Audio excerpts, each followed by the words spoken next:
तो हेलो दोस्तों, आज हम देखने वाले हैं कि हमें मॉक टेस्ट कैसे सॉल्व करना है। ठीक है, जब हम मॉक टेस्ट सॉल्व करते हैं, कोई भी कोचिंग हो, कोई भी ऑनलाइन प्लेटफॉर्म है, घर पे आप सॉल्व कर रहे हो किसी भी इंस्टीट्यूशन का मॉक टेस्ट, तो हम उसे कैसे अटेम्प्ट करें, क्या परफेक्ट वे है। ठीक है, और हम लोग उसके 3 इंपॉर्टेंट टिप्स देखने वाले। उसके बाद जो फाइनल पेपर को कैसे सॉल्व करना है, कैसे ओएमआर भरना है, सब कुछ हम डिटेल में देखेंगे आगे जाके।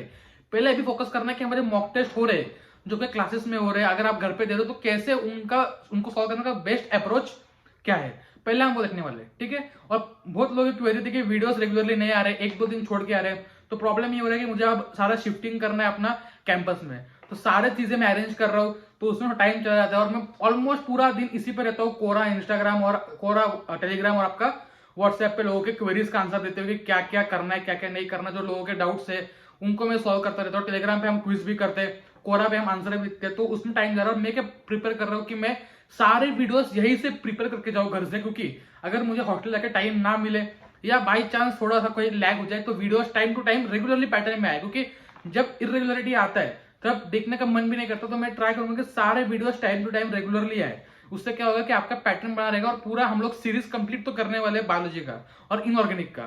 ठीक है, मैंने पहले बोला था इनऑर्गेनिक हम 31 दिसंबर से पहले कंप्लीट कर देंगे। ठीक है, तो उसके लिए हम प्लानिंग कर रहे हैं, कुछ ना कुछ हम जरूर करेंगे, और ऐसे वीडियोस जो है आपके इंपॉर्टेंट जो टिप्स वाले वीडियोस या कुछ ट्रिक्स वाले वीडियोस वो भी हम लाते रहेंगे।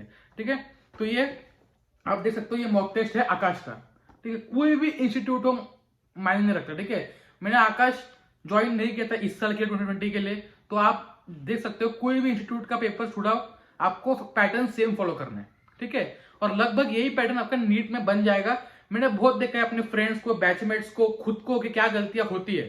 ठीक है, और उन सारी गलतियों से मैंने कहीं ना कुछ सीखा है कि किस चीज पे, किस पॉइंट पे हमें इंप्रूव करना है।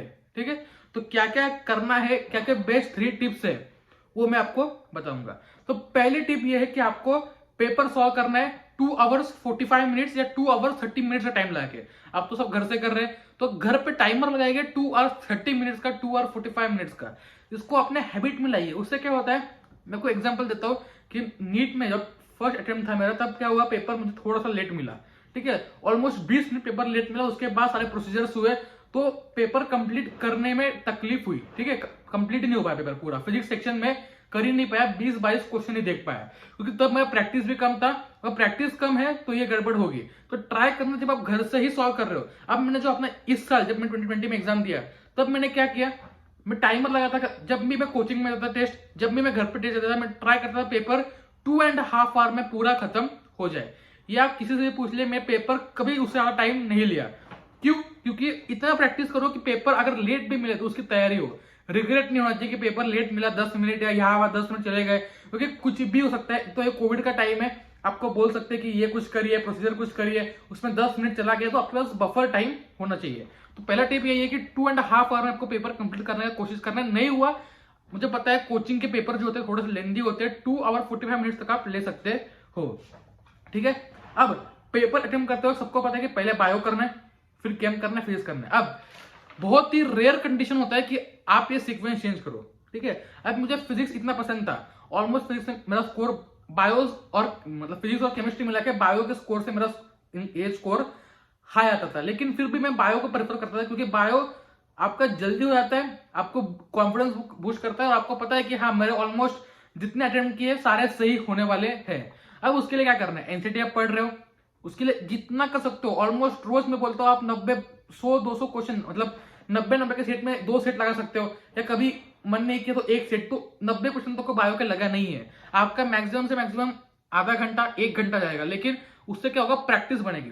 और ऐसा नहीं कि जो सिलेबस समझो, फॉर एग्जाम्पल आप ड्रॉपर हो, तो ड्रॉपर के लिए बेस्ट होता है कि सारे सिलेबस को आप मतलब आप जो पढ़ रहे हो, फॉर एग्जाम्पल आप प्लांट फिजियो पढ़ रहे हो, आपके सामने क्वेश्चन आ गया इकोलॉजी का। ठीक है, लेकिन आपने कहीं ना कहीं आपने पढ़ा होगा, ट्राई कीजिए, नहीं आया बुक खोलिए, बुक में देखिए, अंडरलाइन कीजिए। इससे क्या होगा, आपको समझ में नहीं आएगा कि पोर्शन कैसे खत्म हो रहा है। कुछ टॉपिक्स आप ऐसे करते ही खत्म करोगे। ठीक है, तो आप ऐसे कर सकते हो। उसका ये तो पता है आपको, बायो करना है, फिर केम करना है, फिर फिजिक्स करना है। अब केम फिजिक्स में कुछ लोग पहले फिजिक्स करते थे, कुछ केम, लेकिन मैं प्रेफर करूंगा कि आप केम ही करो, क्योंकि केम जो है, देखो इनऑर्गेनिक ऑर्गेनिक पूरा थ्योरेटिकल आ रहा है, फिजिकल भी ऑलमोस्ट थ्योरेटिकल आ रहा है, तो आप यहाँ पे टाइम सेव कर सकते हो। ठीक है, अब फॉर एग्जाम्पल हमारे पास सेक्शन, देखो जो नीट पेपर होता है, दिख रहा है आपको, बॉटनी यहाँ पे लिखा हुआ है, नीट पेपर में बॉटनी जूलॉजी करके डिफरेंशिएशन नहीं होगा, तो आपको ढूंढना पड़ेगा, ठीक है, कि क्या क्वेश्चन को करने हैं। और बहुत लोग बोलते हैं कि हमें क्या करना है, क्वेश्चन सर्च करने की इजी कौन से पहले वो टिक मार्क कर दे। ये एक मेथड अच्छा है, लेकिन इससे प्रॉब्लम जो मेरे साथ होता है, बहुत लोगों मैंने देखा होते हुए, कि जब हम लोग क्वेश्चन ढूंढते हैं कि कौन सा इजी है, तो इतना सा कंफ्यूजन हो जाता है और टाइम एक्स्ट्रा लगता है, बल्कि कम लगना चाहिए, उससे एक्स्ट्रा लगता है। हम लोग खोजते हैं कि इजी क्वेश्चन कौन से है, लेकिन इजी खोजते खोजते क्या होता है कि हमें समझ में आता है कौन सा इजी है। और कभी कभी क्या होता है, जब पेपर खत्म हो जाता है तब समझ आता है कि अरे ये क्वेश्चन तो इतना इजी था, या इस पर ध्यान नहीं गया, या इस पे कुछ यही नहीं हुआ, ठीक है। तो ये अवॉइड करने के लिए ट्राई करो 91 जो फर्स्ट क्वेश्चन है बायोलॉजी का, वहां से रीडिंग स्टार्ट करो क्वेश्चन का कभी भी। और जब रीड करते हो, ठीक है, तो ट्राई करना कि नीट में तो पेन होगा, यहाँ पे पेंसिल यूज कर सकते हो, ठीक है। तो फर्स्ट टिक मार्क आप कर रहे हो यहाँ पे, ठीक है, फर्स्ट टिक मार्क आप कर रहे हो यहाँ पे। तो फर्स्ट टिक मार्क में क्या करना है आपको, फर्स्ट टिक करना है कि आपका क्वेश्चन आ गया है, ठीक है। सारे ऑप्शंस को जो इनकरेक्ट करेक्ट होता है उसे आपको ढंग से अंडरलाइन करना है, या बॉक्स बना लेना है। पूरा बॉक्स जैसे आप बनाओगे वैसे आपका इनकरेक्ट करेक्ट जो है आपको दिखने में आ जाएगा। उसके बाद आप सारा इन चीजों को यहाँ से जो ऑप्शन है उनको ढंग से एलिमिनेट कीजिए। थोड़ा टाइम दीजिए, एक क्वेश्चन को 30 सेकंड 25 सेकंड दीजिए। कुछ क्वेश्चन आपसे डिमांड करेंगे 2 मिनट, उनको दीजिए। कुछ डायरेक्ट क्वेश्चन होंगे उनको जल्दी खत्म कीजिए। ऐसे करते हुए आपको 91 से चलना है। बीच में आप कूदोगे ना तो आपको थोड़ा तकलीफ होगा। 91 आया, 92 आया, 93 नहीं आया, स्टार मार्क लगाइए, या आप बॉक्स बना सकते हो। ये दो टेक्निक में यूज करता है, एक तो स्टार मार्क लगाने का टेक्निक, या बॉक्स बना दो उसको। बॉक्स बनाने से क्या होता है कि आपकी नजर उस पर तुरंत पड़ती है। फॉर एग्जाम्पल मैं अभी मेरा पेपर हो गया, मैं आगे चला गया हूँ, फिजिक्स सेक्शन करके आया हूँ और मुझे दिख गया कि हाँ मेरा ये क्वेश्चन छूट गया था। अब जब स्टार मार्क खोजता हूँ तब मुझे थोड़ा दिमाग में स्ट्रेस होता है। पहले एग्जाम का इतना स्ट्रेस होता है, उसमें मुझे वो क्वेश्चन नहीं दिखा तो मेरे 5 मार्क गए, ठीक है। 4 मतलब नेगेटिव अगर आपने कोई मार्क किया होगा तो आप उसे बॉक्स कीजिए, ये बेस्ट वे रहेगा। उसके बाद आप ऐसे बढ़ते जाइए आगे। जो स्टार मार्क्स है लगभग, अगर आपने एनसीईआरटी पढ़ा होगा, कोई भी मॉक टेस्ट हो, कोई भी इंस्टीट्यूट का हो, आप 70 से 75 क्वेश्चन, 70 to 75 क्वेश्चन इजीली उसके बेसिस पे कर दोगे, ठीक है। जो 5 क्वेश्चन होंगे वो एनसीईआरटी बेस्ड होंगे, थोड़ा एनालिटिकल होंगे, 5 से 10 क्वेश्चन। और हो सकता है कि आपके मॉक टेस्ट में 5 से 10 क्वेश्चन मॉड्यूल के भी हो, ठीक है। अगर आपके मॉक टेस्ट में प्योरली मॉड्यूल बेस्ड क्वेश्चन 25 से 30 से या उससे ज्यादा है तो वो मॉक टेस्ट देना आपके लिए सही नहीं होगा। उससे आपका रियल स्कोर कभी पता ही नहीं चलेगा। 4-5 क्वेश्चन, 8 क्वेश्चन, 10 क्वेश्चन तक ठीक है, उसके ऊपर मॉड्यूल से क्वेश्चन आना मतलब थोड़ा सा तकलीफ उससे बढ़ता है स्टूडेंट्स का, ठीक है। तो ये तो सेकेंड टिप कि आपको कैसे बायो कंप्लीट करना है। अब केम फिजिक्स के लिए आप क्या कर सकते हो, आपको सीक्वेंस वाइज चलना है। लेकिन देखो कैसे चलना है, देखो सीक्वेंस में बताओ आपको कैसे चलना है। फॉर एग्जाम्पल एक फर्स्ट क्वेश्चन है, इसमें क्या लिखा है, incorrect value of quantum number. ये थर्ड क्वेश्चन है, टिक मार्क कीजिए। सेकंड क्वेश्चन क्या है, अनायनिक हाइड्रोलिसिस। ये पता है आपको कंसेप्ट क्या होता है, ठीक है। जब हम पानी डालते हैं तब वो आयन से टूट जाता है, कौन सा स्ट्रॉन्गर है हमको समझना पड़ता है। ऐसे करते करते आगे जाइए। अब फॉर एग्जाम्पल मुझे थर्ड क्वेश्चन मिल गया है, यहाँ पे 48 क्वेश्चन जो है मोल फ्रैक्शन ढूंढना है। अब ये थोड़ा कैलकुलेटिव क्वेश्चन है, इसे टिक मार्क करके छोड़ दीजिए, ये एक अप्रोच है। या अगर आपका फिजिकल केमिस्ट्री स्ट्रॉन्ग है तो उसे कर लीजिए, लेकिन स्ट्रॉन्ग नहीं है, थोड़ी तकलीफ आती है कैलकुलेशन में या स्लिप मिस्टेक होने के चांसेस है, तो छोड़ दीजिए, तुरंत छोड़िए। आपको समझ में आ रहा है कि ऑप्शन में क्या है, 13.89, 6.94, 10.5, 10 छोड़ दीजिए। फोर्थ पे आइए, फोर्थ सीधा फॉर्मूला पूछा है, टिक करिए। Half life of first order reaction 0.693 by K। Enthalpy of formation is non zero for theoretical question, tick कीजिए।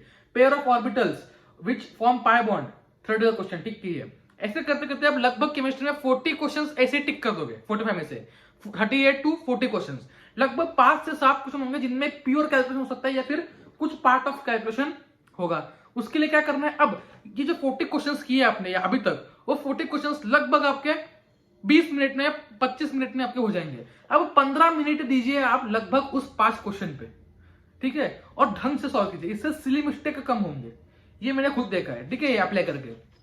उसके बाद ये था, और सेम चीज फिजिक्स में करना है, लेकिन फिजिक्स में इसको उल्टा करना है। फिजिक्स में थोड़ा कैलकुलेशन आता है, लेकिन फिजिक्स में क्या करो आप, फिजिक्स में आपको पहले ढूंढने थोड़े क्वेश्चंस जो आपको दिख रहे हैं कि जहां पे भी माइनस प्लस का गड़बड़ है, मतलब आंसर में है ऑप्शन -1, -2, +1, +2, तो उन क्वेश्चंस को एक छोटा डॉट दीजिए या कुछ दीजिए और छोड़ दीजिए। ऐसा कोई क्वेश्चन हो 10.204, 10.408, जहां माइन्यूट डिफरेंसेस हो, आपको आंसर आपने पता है कि आपने अप्रोक्सीमेटली निकाला है, लेकिन फिर भी गड़बड़ लग रहा है, तो ब्रेक लीजिए, पॉज लीजिए, उसे मार्क करके थोड़ा आगे बढ़िए, क्योंकि इन क्वेश्चंस को आपको दोबारा चेक करना है। बता दो कौन से क्वेश्चंस जिनमें पॉइंट का डिफरेंस है, जिनमें पावर का डिफरेंस है। पावर का डिफरेंस मतलब आपका आंसर में आ रहा है कि रेडियस की पावर 2 आर स्क्वायर, लेकिन ऑप्शंस में R3 भी है, -1 भी है, -2 भी है। तो अगर ये क्वेश्चन आपको डिराइव करना है, कुछ है क्वेश्चन में, तो मार्क करके आगे चलिए। उसके बाद इंपॉर्टेंट है जहां पे 0 लिखा है वो आपको ध्यान रखना है। कभी कभी क्या होता है वो ट्रिक कर देता है एग्जामिनर, ठीक है। आपको बोल देगा कि एक कार चली गई, ऐसे मैं सिंपल क्वेश्चन बता रहा हूँ, चली गई आ गई अपनी इनिशियल पोजीशन पे, सारा डेटा भर के दे देगा कि ये टाइम पे यहाँ पहुंची वहां पहुंची, और आपको बोलेगा कि at last the boy came to his original house, ठीक है। और आपको बोलेगा कि एवरेज वेलोसिटी निकालो। डिस्प्लेसमेंट क्या हुआ, 0 हुआ। एवरेज वेलोसिटी क्या आएगा, 0 आएगा। और यहाँ पे बच्चे क्या करेंगे, निकालने बैठेंगे कि क्या क्या हुआ। तो अगर आपको ऑप्शन में 0 मिले, एक बार एनालिसिस कीजिए क्वेश्चन क्या बोल रहा है। कहीं यहाँ पे वेक्टर है, वेक्टर में क्या इनिशियल फाइनल दिया है, उन चीज का आपको एनालिसिस करना है। ग्राफ क्वेश्चंस को आपको टैकल करने के लिए क्या करना है, ग्राफ आपको पहले, अगर आपको ग्राफ में तकलीफ है सच में, ठीक है, आप ग्राफ का पूरा वीडियोस देखिए, क्योंकि ग्राफ पे लगभग 1-2 क्वेश्चन आने बनते हैं। ग्राफ कैसे निकालते हैं, एरिया अंडर ग्राफ क्या होता है, स्लोप क्या होता है, सारी चीजें आपको वहां से समझ में आ जाएगी, ठीक है। तो इस तरह से आपको ये 3 टिप्स है सिर्फ। इसके बाद हम और ऐसे सीरीज लाएंगे, इसमें हम लोग इंपोर्टेंट पॉइंट डिस्कस करेंगे कि हमको पेपर कैसे अटेम्प्ट करना है, ठीक है। तो बाकी कोई भी डाउट हो आप मुझे पूछ सकते हो टेलीग्राम पे, व्हाट्सएप पे। टेलीग्राम पे डिस्कशन ग्रुप बना हुआ है, कोरा पे मैं एक्टिव हूँ, व्हाट्सएप पे, टेलीग्राम पे, इंस्टाग्राम पे हमने एक और पेज बनाया है, नीट यूजी प्रिपरेशन, वहां पे आप मुझे पूछ सकते हो। तो चलिए दोस्तों, बाय बाय।